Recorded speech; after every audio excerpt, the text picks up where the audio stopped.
नमस्कार मेरे प्यारे साथियों, मैं गौरव कुमार आपका स्वागत करता हूँ आपके अपने चैनल वाई जेड मैथ। तो आज हम करने वाले हैं लाभ, हानि और बट्टा।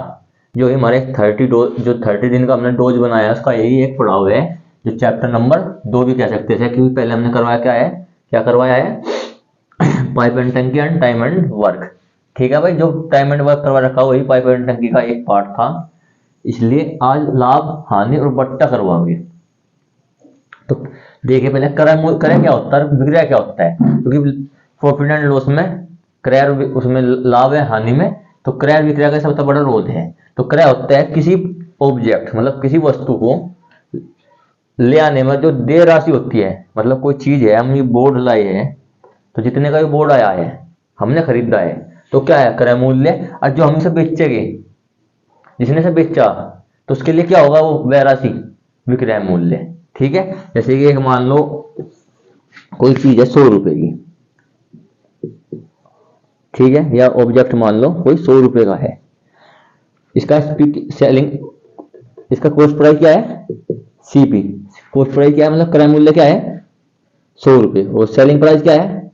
यदि मैं कह दूं कि 120 रुपए में बेचा गया, 100 रुपए की चीज को हमें 120 रुपए में बेचा गया, तो 100 रुपए क्या होगा सेलिंग प्राइस, वो कॉस्ट प्राइस, और 120 क्या होगा सेलिंग प्राइस। ठीक है, ये क्रय मूल्य, ये विक्रय मूल्य। तो ठीक है नहीं। और यदि कह दे अब इसमें आता है लाभ और हानि। ठीक है भाई, अब यदि मैं कह दूं 100 रुपए की चीज को 120 में बेचा जा रहा है यहाँ, तो कितने रुपए का लाभ हुआ, रुपए में 20 रुपए का लाभ। ठीक है, और यदि मैं कह दूं 100 रुपए की चीज को 80 रुपए में बेच दिया हमने, कितने, अब कितने रुपए की हानि, 20 रुपए की हानि। ठीक है नहीं, माइनस लगा दिया। इसमें ऊपर वाले में लाभ होता है, इसमें क्या होता है, हानि हुई थी। तो ठीक है, ये क्या होगा रुपयों में। यदि इसी चीज को कहते हैं कि परसेंटेज में ज्ञात करो, तो सबसे पहले क्या होता है, देखो लाभ ज्ञात करने का फॉर्मूला। तो यहाँ लाभ ज्ञात करने का होता है फॉर्मूला, लाभ बराबर होता है selling price minus cost price upon CP गुणा 100। अब बताऊंगा क्या होता है। सेलिंग प्राइस क्या होता है, विक्रय मूल्य। कॉस्ट प्राइस क्या होता है, क्रय मूल्य। जिसका क्रय मूल्य जो चीज हमने खरीदी, और सेलिंग प्राइस जो चीज जिस मूल्य पे बेचा गया। ठीक है, तो कॉस्ट प्राइस क्या होता है और सेलिंग प्राइस क्या होता है, इसका समझ गए। अब लाभ ज्ञात करने का फॉर्मूला ही होता है। अब मैं कह दूं कि 100 रुपए की चीज 120 रुपए में बेची गई, तो क्या रुपए का लाभ हुआ, 20 रुपए का लाभ। अब 100 रुपए की चीज 120 रुपए में बेची गई, तो सेलिंग प्राइस क्या है 120, कॉस्ट प्राइस क्या था 100 रुपए बटे 100 गुणा 100। परसेंटेज करते क्या क्या करना पड़ता है, 100 से गुणा। तो 120 में तो 100 चले गए, कितने बच गए 20, और 100 से 100 कैंसिल, परसेंटेज तो कितने परसेंट का लाभ हुआ 20% का।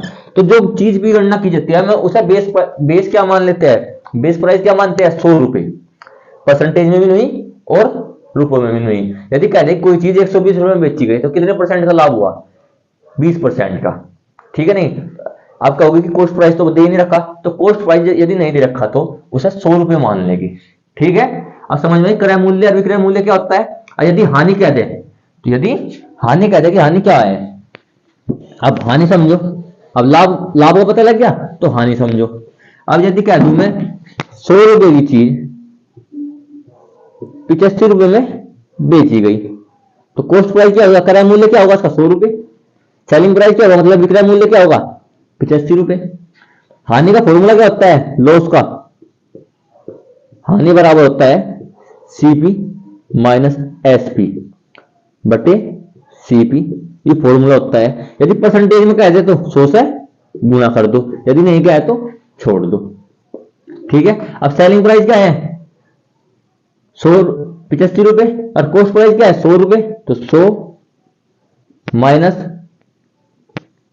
85 बटे 100 गुणा 100, 100 से 100 कैंसिल, 100 में से 15 85 के कितने बच गए 15, तो कितने परसेंट की हानि होगी हमारे पास 15% की। ठीक है नहीं। अब देखो 100 रुपए की चीज उन्होंने 85 में बेच दी, तो कितने परसेंट की हानि होगी 15 रुपए की, और 15% की। और लाभ कितने का होता है यहाँ 20% का। तो बेस चीज क्या माननी गई 100 रुपए, ठीक है।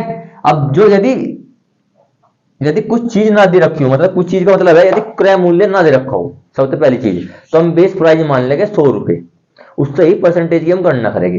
तो क्रय मूल्य पता लग गया, विक्रय मूल्य पता लग गया। क्रय मूल्य वो होता है जिस चीज जो कोई वस्तु खरीदी जाती है, और विक्रय मूल्य क्या होता है, वो वस्तु जिस मूल्य पे बेची जाती है। सबसे मेन पॉइंट किया। लाभ क्या होता है, selling price minus CP upon CP गुणा 100, यदि परसेंटेज में पूछ रहा। हानि परसेंटेज में पूछ रहा तो सीपी माइनस एसपी बराबर अपॉन सीपी गुणा 100। ठीक है नहीं। अब सीपी में समझा रहा कि सीपी क्या होता है, कॉस्ट प्राइस, एसपी क्या होता है, सेलिंग प्राइस, जिसे विक्रय मूल्य कहते हैं, और कॉस्ट प्राइस क्या कहते हैं, क्रय मूल्य। ठीक है। अब एक सवाल देखो, अब हम सवाल पे चलेंगे। हम इसे एक ही क्लास में निपटाओगे भाई, तो एक ही क्लास में से खत्म कर देंगे profit and loss and discount को, जो बेस्ट, जो एक बेस्ट कंक्लूजन के साथ। देखो पहला सवाल देखो,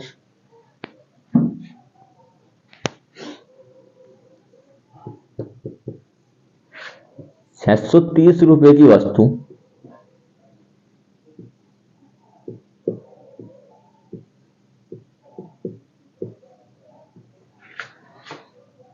630 रुपए की वस्तु 693 रुपए में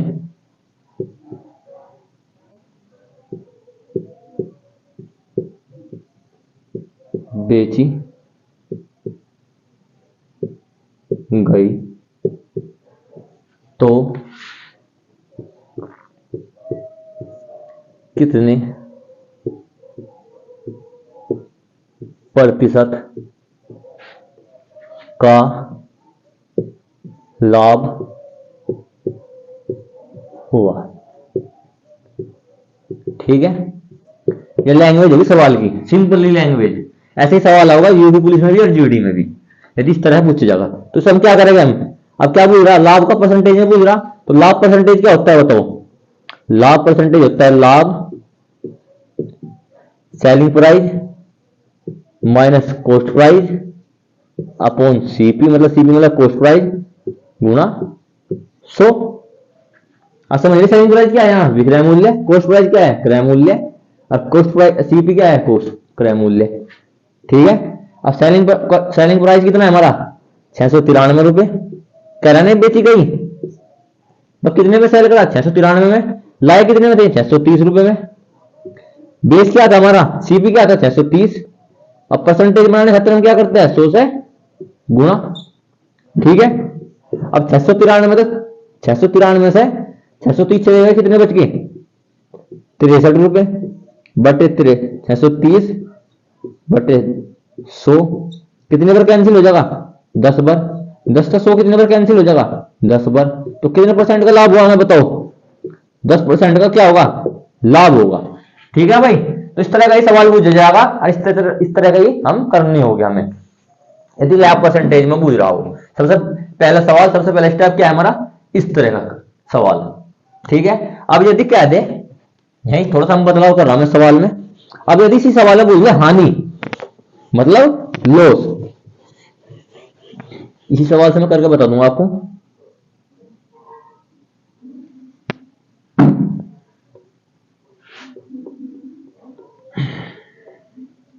यदि कह दे 600 में 600 रुपए में बेची गई, तो हानि तो कितने परसेंट की हानि हुई। ठीक है। अब देखो, यदि कहते कि 630 रुपए की चीज, 630 रुपए की चीज 600 रुपए में बेच दी। ठीक है।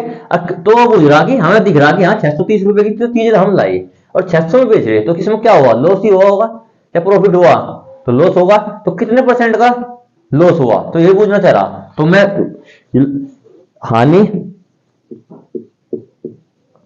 बराबर क्या होता है, selling price minus SP upon selling price. अब मैं बार बार बताते हुए सेलिंग प्राइस और कॉस्ट प्राइस। अब परसेंटेज खतर क्या करना पड़ेगा, 100 से गुना। अब सीपी माइनस एसपी, सीपी क्या है, ये क्या है हमारा सीपी, ये क्या है हमारा एसपी। ठीक है, तो सीपी हमारा कितना है 630, सेलिंग प्राइस कितना है 600 रुपए, 630, कॉस्ट प्राइस कितना है 630 गुना 100 से हम क्या करें गुना परसेंटेज बनाने 70, 630 में 600 रुपए कितने बच गए 30 अपन 63, 630 गुना 100, एक जीरो तो एक जीरो कैंसिल, 3 दूनी 6, 3 ही कम 3, अब 100 बटे 21, आगे से नहीं काटो, 21 चौका 84, बचे कितने 16, तो 16 सही 4 सही 16 बटे 21 परसेंटेज क्या आएगी, इतने परसेंट क्या हो हमारे हानि हुई। देखो थोड़ा कैलकुलेशन होगी बाद में, पर हमारा सेम चीज यहां तक लाना है, ये सब बार बार नहीं लिखना इस क्वेश्चन को, ये सब फॉर्मूला सिर्फ आपको याद रखना है और सीधा सवाल करना है। अब ये देखो आप कह रहे हो कि इन सवालों में बहुत थोड़ा टाइम लग रहा है। अब देखो यदि मैं कह दूं 630 रुपए की चीज लाई और 600 रुपए की हमने बेच दी, तो सीधा डायरेक्ट हम यहां तक आ सकते हैं। तो 630 की लाई और 600 रुपए में बेच दी, तो कितने कितने रुपए हमें का लॉस हुआ, हमें 30 रुपए का। बेस प्राइस कितना 630 गुणा 100, तो क्या निकाल देंगे हम कैलकुलेशन करके 4 साई 16 बटे 21 की हानि हुई। तो हमें दो स्टेप सिर्फ शुरू में हम सीख रहे हैं तो करना पड़ रहा, तो यदि हम प्रैक्टिस करते रहेंगे तो सीधा यहां से यहां। ठीक है, तो नेक्स्ट स्टेप की तरफ चलो।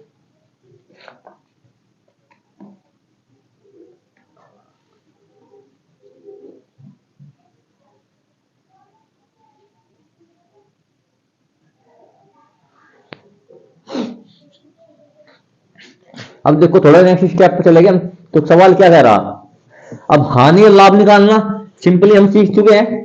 अब देखो सवाल कैसे आओगे, ये तुम्हारा हर सवाल में, इसलिए मैंने सवाल आपको करवाया क्योंकि हर सवाल में यही पूछा जाएगा लास्ट में, पर थोड़ा स्टेप बदल के देखो। अब देखो सवाल देखो क्या कह रहा, कह रहा कि 20% की हानि पर 20% की हानि पर किसी वस्तु को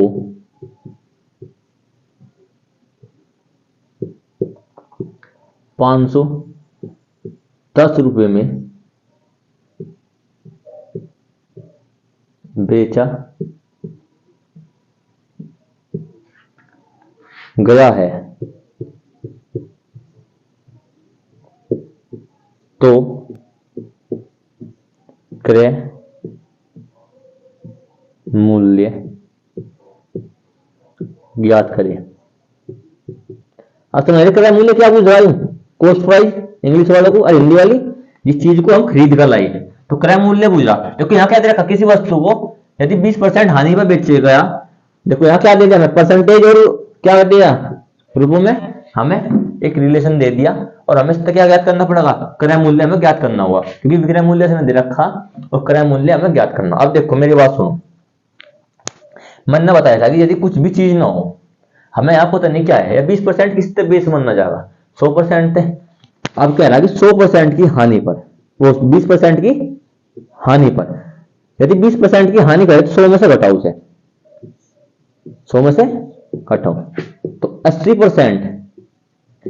यदि इसे क्या करो परसेंटेज में करूं तो मैं भाई 100 रुपए की चीज, 100% की चीज उन्होंने 20% की हानि पे बेच दी, तो कितने परसेंट बच गए हमारे पास 80%। मतलब उसे 80 पे तो बेचा गया, कितने परसेंट पे बेचा गया 80% पे, रुपए में कितने रुपए में बेचा गया 510 रुपए में। तो रिलेशन पता लग गया नहीं। यदि हम क्या है तो परसेंटेज में क्या है तो सेलिंग प्राइस 80% है, और रुपयों में क्या है तो सेलिंग प्राइस 510 रुपए है। ठीक है, हम ये भी कह सकते हैं कि 80% की वैल्यू 510 रुपए है। ठीक है, और जो यदि कॉस्ट प्राइस क्या होगा 100% होगा किसी चीज का कॉस्ट प्राइस क्या होता है 100% ही तो हो, चाहे कम हो किसी चीज का भी। यदि मान लो कि मार्कर है, इस चीज का जो भी रेट है या 10 रुपए मान लो, तो क्या मानना जाएगा वो 100% ही तो मानना जाएगा, इससे कम मानना जाएगा। तो 100% कोई भी चीज अपने आप में क्या होती है 100%, चाहे रुपए हो चाहे वह वस्तु हो। तो कॉस्ट प्राइस क्या है हमारे पास कॉस्ट प्राइस क्या है 100 रुपए, 100%, ठीक है नहीं। अब हमें इसी की वैल्यू ज्ञात करनी, ठीक है। तो 80% की वैल्यू कितनी है 510, 80% की वैल्यू कितनी है 510 रुपए में क्या है, तो से हटा दो परसेंटेज को, भी यहां पर लिख दो परसेंटेज, ठीक है। हमें क्या करना 100%। अभी इसकी मान लो कि एक्स थी कोई वैल्यू, क्या थी एक्स थी वैल्यू, क्योंकि हमारा सेलिंग प्राइस जो गया सी मतलब कॉस्ट प्राइस। अब काटो से, एक जीरो थे, एक जीरो कैंसिल, 4 दूनी 8, 25 बार, ठीक है नहीं। अब 25 गुणा इसमें 51 गुणा 25/2, जो भी कैलकुलेशन करके आओगी इसकी लगभग 630 के लगभग आओगी, लगभग मान लो जो भी कैलकुलेशन होगी लगभग 630 के लगभग होगी, ठीक है। अब एक चीज तो यह होगी, हम इसी सवाल को इस तरह भी कर सकते हैं, 80% की वैल्यू 510 है, तो 80% की वैल्यू 510 है, और हमें किस 100% की वैल्यू, तो 100 से गुणा कर दो, ठीक है। तो जब भी हमारी क्या होगी 630 की अप्रोक्स वैल्यू होगी, ठीक है। अब समझ में आई इस परसेंटेज और नंबर में क्या रिलेशन है। अब एक बार और देखो, कह रहा कि 20% की हानि पर कोई वस्तु 20% की हानि पर बेची गई और उसे 510 रुपए में हमने बेच दिया, 20% की हानि पर 510 रुपए में बेच दिया, तो क्रय मूल्य क्या हुआ 100 रुपए, और 510 में बेचा तो मतलब उसकी वैल्यू थोड़ी सी ज्यादा थी, यह भी कह सकते हैं। तो सीपी क्या हमारा कॉस्ट प्राइस 100% होता है। अब 100 में से 20% की हानि पे बेचा, तो 100 में से 20 घटाओगे तो कितना बचा 80% में बेचा, तो 510 की वैल्यू कितनी होगी 80%, तो सॉरी भाई 510 की वैल्यू 80%, किसकी वैल्यू क्या करनी है हम 100% की, तो 100 से गुणा कर देते हैं, तो अप्रोक्स 630 रुपए की वह वस्तु रही होगी यदि 20% की हानि पे हमें बेचा। तो एक बार सवाल को देख लो, चेक करो इसे।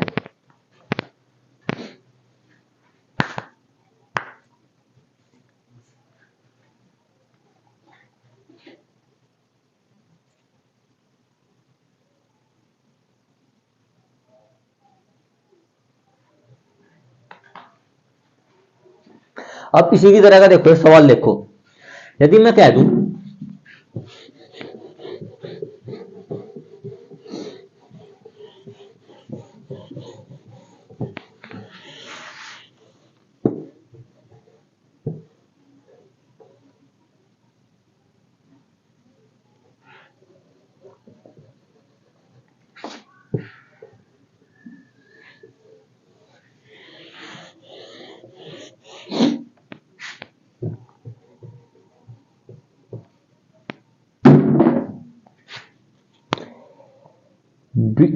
चलो 20% मान लो, 20% का लाभ, 20% के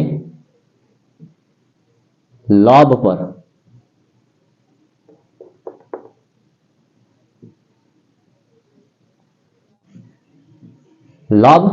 पर किसी वस्तु को 480 रुपए में बेचा गया, तो क्रय मूल्य क्या करें। कह रहा कि 20% के लाभ पर किसी वस्तु को 480 रुपए में बेचा गया, तो क्रय मूल्य ज्ञात करें, ठीक है। अब हमने क्या बताया था, सबसे सिंपल चीज क्या है हमारे पास, सीपी क्या होता है अपने आप में 100%, ठीक है। यदि परसेंटेज में पूछिए तो सेलिंग प्राइस क्या दे रखा है हमें, अब देखो 20% के लाभ पर, यदि लाभ कहता है तो क्या करना पड़ेगा हमें 100 में जोड़ना पड़ेगा, तो कितने परसेंट होगी हमारे पास 120%। यू कह रहा कि 20% के लाभ पर बेचा गया, तो 120% की वैल्यू दे रखी 480, तो 120% की परसेंटेज में क्या दे रखी वैल्यू, और रुपए में क्या दे रखी 480 रुपए, ठीक है। अब हमें 100% की वैल्यू चाह, कितने परसेंट की चाह 100% की, पर हमें उसकी वैल्यू नहीं पता, तो एक्स मान लो या कुछ भी ना मानो छोड़ दो। यदि मैं इससे इसे काटूं, अब ये क्या चले जाएगा इसके नीचे, ऐसी क्या हो जाएगी गुणा, मतलब इसका भाग कर दो इसे और इसकी गुणा कर दो, इसकी तो गुणा और इसकी भाग, तो 480 बटे 120 गुणा 100, तो कितना आ गया 12 चौक 48, ठीक है। और 4 किसी में गुणा करूंगा कितना हो जाएगा 400। तो क्या उसका क्रय मूल्य क्या था 400 रुपये, ठीक है नहीं। और बेची कहीं में गई 480 रुपए में, जिस पर हमें क्या हुआ 20% का लाभ हुआ, ठीक है। एक स्टेप ये होगा और एक स्टेप हमने पहले कर लिया, मतलब 2 स्टेप हमारे पूरे हो गए। अब तीसरा स्टेप पे देखो, देखो इसमें तो यही पूछा जाता है, बस देख लो सवाल को अब फिर कर रहे।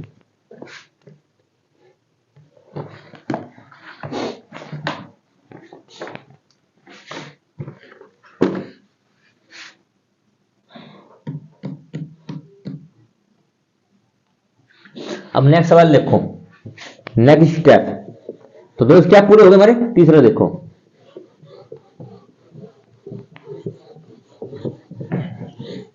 देखो थोड़ा तेज मैं इसलिए करवा रहा कि इसी वीडियो में, मतलब इसी क्लास में हमें क्या करना होगा, इसी चैप्टर को पूरा करना होगा, जो जितने भी इसके कॉन्सेप्ट है।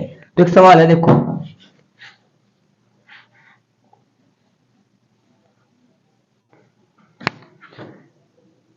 पांच किताबों का मूल्य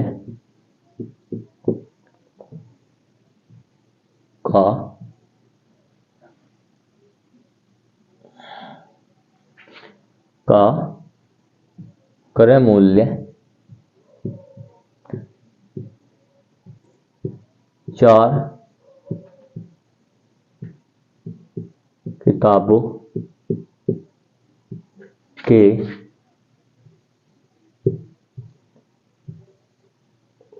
विक्रय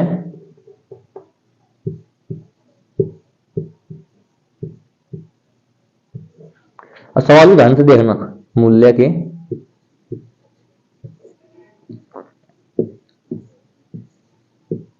बराबर है। अब कह रहा कि सवाल में कह रहा कि 5 किताबों का विक्रय मूल्य, तो कितना, कौन सा स्टेप है तीसरा। 5 किताबों का क्रय मूल्य 4 किताबों के विक्रय मूल्य के बराबर है। तो यही तो देखो, तो क्रय मूल्य क्या होता है सीपी, यहां लिख दू, और विक्रय मूल्य क्या होता है एसपी, तो यहां लिख दू, कोई दिक्कत भाई। अब इस तरह क्या करेंगे हम, कह रहा कि सवाल को जो कहा गया उससे अनुसार चलेगी, जिस जैसे सवाल में करे उसके ये अनुसार चलेगी। कह रहा कि 5 किताबों का सीपी मतलब कॉस्ट प्राइस 4 किताबों के सेलिंग प्राइस के बराबर है, ठीक है। अब बूझ क्या रहा, देखो वो बूझ क्या रहा, बूझ रहा तो लाभ प्रतिशत ज्ञात करें, तो प्रॉफिट परसेंट मतलब लाभ प्रतिशत ज्ञात करें, ठीक है। पी का मतलब प्रॉफिट मतलब लाभ। अब हमें जो नंबर है वो एक तरफ कर दो, और जो हमारे पास इस तरह की क्वांटिटी है वो एक तरफ कर दो। तो सीपी ये गुना में दर्जा क्या हो जाएगा भाग में बटे एसपी 4, ये दर्जा क्या हो जाएगा भाग में। अब समझ में क्यों करा हमने, अब जो सीपी के सामने है वो तो क्रय मूल्य है, मतलब सीपी के सामने क्या है 4, तो क्या होगा कॉस्ट प्राइस 4, एसपी के सामने क्या है 5, तो सेलिंग प्राइस क्या होगा 5, ये होता है क्रय मूल्य। और लिख रहे लो इन्ने में लिख दिया, समझ में नहीं। 4 रुपए की चीज 5 में बेची गई, इसका मतलब ये है सिंपल सा। अब यदि मैं 4 रुपए की चीज 5 में बेच रहा तो कितने रुपए का लाभ हो रहा मुझे 1 रुपए का, पर क्या पूछ रहा हूं परसेंटेज में। तो परसेंटेज परसेंटेज क्या होता है selling price minus cost price. तो सेलिंग प्राइस 5 है, कॉस्ट प्राइस कितना है 4, तो कितने रुपए का अंतर है 1 रुपए का। अब हम समझेंगे कि नीचे क्या लिखा जाएगा, तो कॉस्ट प्राइस लिखा जाता है, तो कॉस्ट प्राइस कितना है 4। अब परसेंटेज खाता क्या करना पड़ेगा गुना, तो बताओ 4 से 100 कितनी बार कट जाएगा 25 बार, तो प्रॉफिट कितना बार आएगा 25%। यदि 5 किताबों का क्रय मूल्य 4 किताबों के विक्रय मूल्य के बराबर है, तो उन्हें चीज बेचने को जब उन किताबों को बेचा जाएगा तो कितने रुपए का लाभ होगा 25% का हमें लाभ मिलेगा। तो सबसे सिंपल सी चीज हमें ये देखनी और कि हमारा कॉस्ट प्राइस क्या है और सेलिंग प्राइस क्या है, ठीक है। तीसरा स्टेप पूरा होगा, अब फोर्थ स्टेप मतलब चौथा स्टेप देखो। अब हम करेंगे जिसमें सेलिंग प्राइस सेम होता है, दो वस्तु दी जाएगी, जैसे कि मान लो कि मार्कर है ये, अब ये दो मार्कर है, ये भी 10 रुपए का बेचा गया, ये भी 10 रुपए का बेचा गया, ठीक है नहीं, इस पे क्या हुआ 40 रुपए का हानि, ओ 40 रुपए का हानि, 4% की हानि, ऐसे भी 4% का लाभ, ठीक है। इस तरह का सवाल हम देख कर पहले से देख लो एक बार।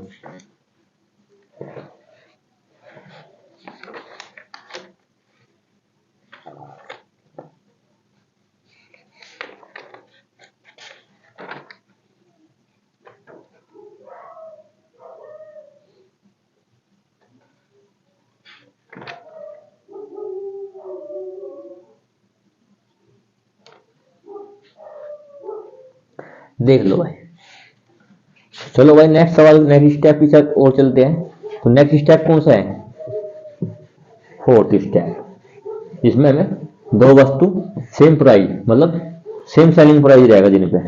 अब देख लो, तो उसका एक ट्रिक होगी, तो वह देखो एक बार।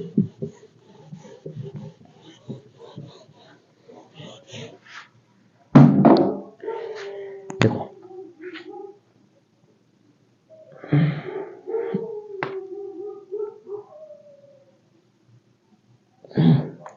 यदि दो घड़ियां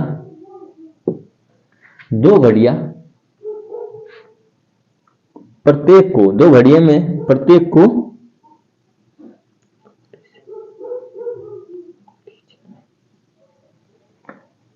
यदि दो घड़ी जिनमें प्रत्येक को, लैंग्वेज में समझाऊंगा, रुक जाओ एक मिनट, प्रत्येक को 1000 रुपये में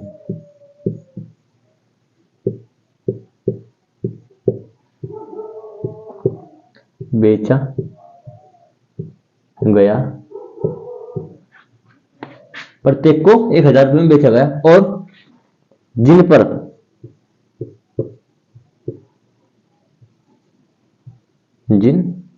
पर एक पर जिन, देखो एक सेकंड रुको है, कहा कि यदि दो घड़ियों को जिनमें प्रत्येक को 1000 रुपये में बेचा गया, जिस पे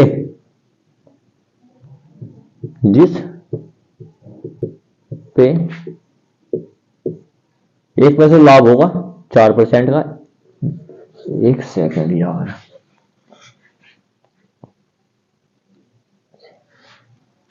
अब रुको, बेचा गया था उनमें से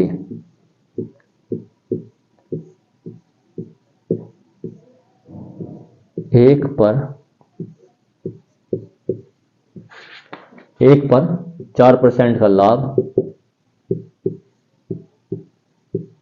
और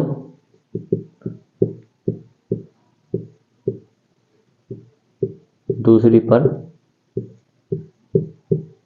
4% की हानि, तो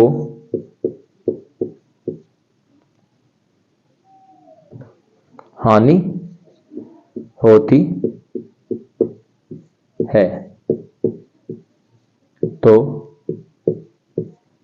लाभ या हानि प्रतिशत ज्ञात करें। एक वो सवाल को समझो और देखो कैसे करेंगे हम इसे, शॉर्ट ट्रिक से करेंगे। इसे कैसे करेंगे, शॉर्ट ट्रिक से,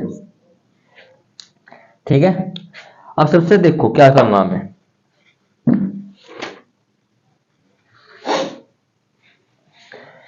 यदि क्या है कि दो घड़ियां है, कोई भी दो चीज ऑब्जेक्ट है, उसे सेम प्राइस पे मतलब सेम प्राइस पे बेचे जाए, मतलब सेलिंग प्राइस क्या होगा, सेम होगा। जैसे कि इसमें दो घड़ियां है, दोनों को बेच रहे 1000 बेच रहे, और सेम ही क्या हो रहा है उसका हानि हो रही है, एक पे 4% की और दूसरी पे भी 4%, मतलब एक पे क्या हो रहा है 4% की हानि और दूसरी पे क्या हो रहा है 4% का लाभ। तो उस तरह का सवाल हम कैसे करेंगे, तो देखो क्या करना हमें, इसे मान लो x, हानि को भी और लाभ को भी, ठीक है। तो क्या करना, x² बटे 100। और इस तरह के सवाल में हमेशा क्या होगी? हानि होगी। क्या होगा इस तरह के सवाल में? हमेशा क्या होगी? हानि होगी। ठीक है नहीं? इसकी शॉर्ट ट्रिक देखो क्या होता है। अब इसमें परसेंटेज कितनी दे रखी? 4। अब सबसे मेन चीज ये देखना कि इसमें सेलिंग प्राइस क्या हो? सेम हो, और जो लाभ और हानि हो रही वो परसेंटेज में क्या होनी चाहिए? सेम होनी चाहिए, मतलब एक जैसी। तो एक्स का वैल्यू कितनी है? 4। जब 4 का मैं क्या करूंगा? स्क्वायर बट्टे क्या करूंगा? 100। तो क्या आ जाएगा? 16 बट्टे 100। ठीक है नहीं? तो यह मान लो 0.16 की क्या हो रही? हानि हो रही। ठीक है भाई, क्या हो रही? हानि हो रही। हमें क्या देखना है इस तरह के सवाल में कि सेलिंग प्राइस भी सेम हो और जो लाभ और हानि हो रही है वह भी परसेंटेज में सेम है। तो जब लगाना है फॉर्मूला, और इस तरह के सवाल में हमेशा क्या होगी? हानि होगी। ठीक है नहीं? तो क्या करते हैं? एक्स स्क्वायर बटे 100। तो एक्स क्या है हमारे पास यहाँ? 4%। हानि भी और लाभ भी। तो एक्स 4 का स्क्वायर क्या होगा? 16 बटे 100। तो कितने परसेंट की हानि हो रही? 0.16 की हमें क्या हो रही? हानि हो रही। ठीक है नहीं? चलो नेक्स्ट स्टेप पे चलते हैं। अब चलेगा क्या? डिस्काउंट। ठीक है, लाभ और प्रतिशत इतने ही सवाल आते हैं। लाभ और प्रतिशत में इतने ही टॉपिक है, 4 टॉपिक, मतलब कि टॉपिक तो ज्यादा है पर इतने ही क्या पूछे जाते हैं यूपी पुलिस और जीडी में। इस तरह के सवाल पूछे जाते हैं, परसेंट उसका प्रॉफिट एंड लॉस है। तो बट्टा देखो, बट्टे को इंग्लिश में क्या कहते हैं? आप देखो, बट्टे को इंग्लिश में कहते हैं डिस्काउंट।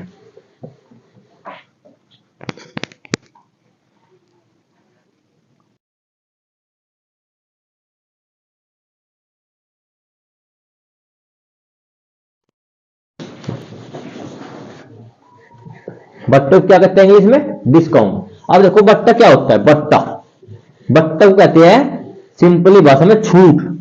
यदि सिंपल सी साधारण भाषा का यूज कर लूंगा, क्या कहते हैं बट्टे को? छूट। अब बट्टा ऐसे लिख लो, जैसे लिख लो छूट। ठीक है नहीं?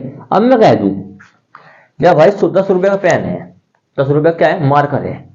और मैं कह दूं कि मैं इसको 2 रुपए की छूट दे रहा। अब कहीं पे बेच रहा मैं, उसे बेच रहा मैं 8 रुपए पे। ठीक है नहीं? तो कितने रुपए की छूट दी मैंने? 2 रुपए की। कहीं पे 10 रुपए पे। अब यदि कह दे कि परसेंटेज ज्ञात करना इसका, तो हम क्या करेंगे? जिसका एमआरपी, 1 मिनट समझे, ये बोर्ड है पूरा पूरा, क्या है? बोर्ड है। इसका एमआरपी मान लो, एमआरपी मतलब अंकित रेट। ठीक है नहीं? जिस पे लिखा रहता है M R, maximum retail price. ठीक है नहीं? इसका 500 रुपये है भाई। कितने रुपए है? 500 रुपये। सिंपल सी भाषा में। अब ये वो किसी कारण है। जब देखो तुम मार्केट में जाओगे तो क्या कहता है वो? भाई इतने रुपए की छूट है, इतने परसेंट की छूट है। पर मैं कह रहा कि अभी रुपए में देखो, अरे मैं से बेच रहा 480 रुपए में। समझ रहे नहीं? सेलिंग प्राइस क्या है? एसपी क्या है? Selling price. 500 रुपए की चीज है, इसमें 500 रुपए रेट डल रहा, 480 रुपए में बेच रहे, तो हम क्या रुपए की छूट दे रहे हैं? तो छूट क्या रुपए की दे रहे हैं? डिस्काउंट। डिस ऐसे लिख लो, डिस्काउंट इंग्लिश में। भाई कुछ दिक्कत तो नहीं? 20 रुपए का भाई। क्या रुपए दे रहे? 20 रुपए का। ये तो हमारे रुपए में बात होगी। अब यदि परसेंटेज में कह दें, परसेंटेज में कह दे तो हमें क्या करना होगा? तो डिस्काउंट बराबर होता है, डी बराबर होता है छूट बराबर होता है, क्या होता है बताओ? छूट बराबर होता है एमआरपी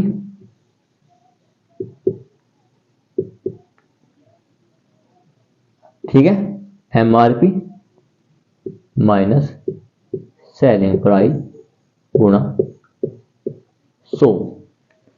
एमआरपी समझ रहे क्या है? जिस पे अंकित मूल्य है। तो 500 रुपए। सेलिंग प्राइस क्या है? जिस पर हम बेच रहे 480 रुपए। छूट क्या रुपए की है? 20 रुपए की। अब देखो छूट अभी तो रुपए में होगी, ये कहीं पूछ रहा परसेंटेज में बताओ भाई। तो एमआरपी में जब मैं 480 घटाऊंगा 500 में 480 घटाऊंगा, कितना बचेगा? 20 रुपए। अरे एमआरपी कितना था हमारे पास? 500 रुपए गुणा 100। बिल्कुल बेस तो चलेगा, बिल्कुल बेस तो नीचे से चलेगी।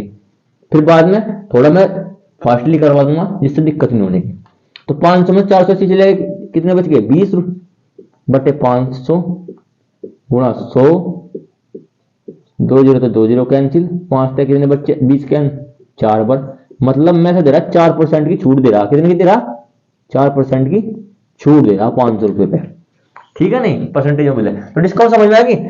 किसी वस्तु पर, किसी वस्तु के अंकित मूल्य पर दी गई छूट को उस वस्तु, देखो किसी वक्त तो छूट कहीं पर दी जा, एमआरपी पे।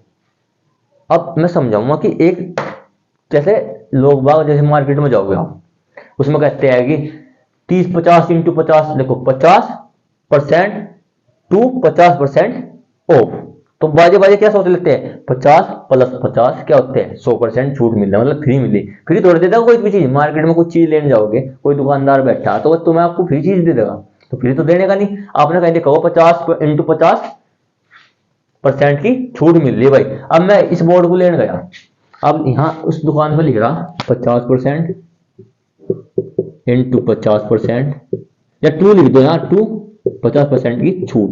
अब यदि कोई, जैसे हमारा पहली पहली बार गया, हमने चैप्टर नहीं पढ़ रखा डिस्काउंट का, तो मैं क्या सोचूंगा से